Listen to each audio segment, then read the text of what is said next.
ये हैं बिहार के भरत तिवारी। इनका बिहार में फेक एनकाउंटर कर दिया गया है।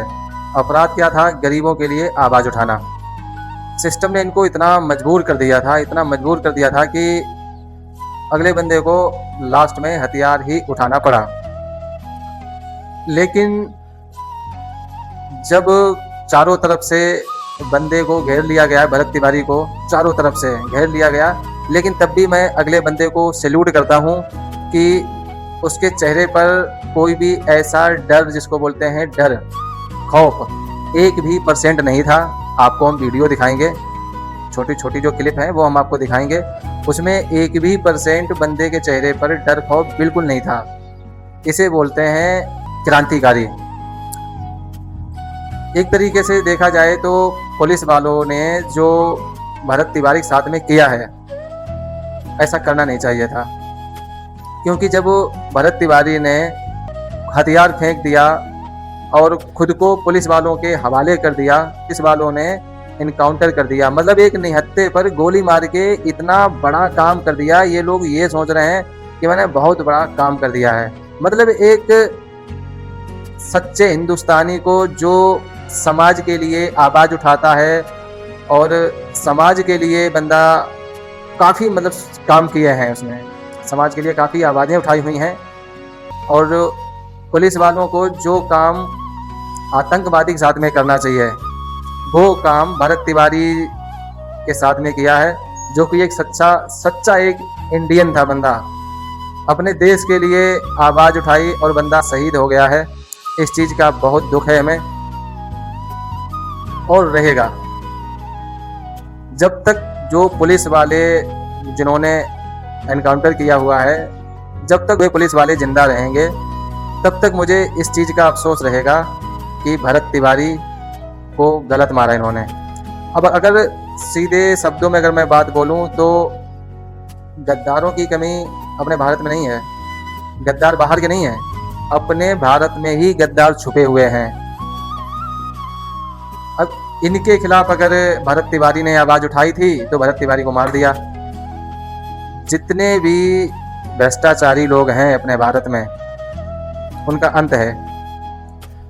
सब्र करो, अंत होने वाला है उनका। एक निहत्थे पे तुम लोगों ने मिलके गोली से मार दिया उसे, तो अपने आप को मर्द समझ रहे होगे। प्रशासन से मेरी इतनी रिक्वेस्ट है, विनती है कि जिन पुलिस वालों ने भरत तिवारी का एनकाउंटर किया है, उनको चूड़ियाँ और साड़ी भेंट में दी जाए, जो कि इनकी छवि में कोई कमी ना आए। अगर ये चीज़ ये इनको दे दिया जाएगा तो इनकी छवि में 4 चांद लग जाएंगे, क्योंकि इन्होंने काम तो बहुत बड़ा किया हुआ है।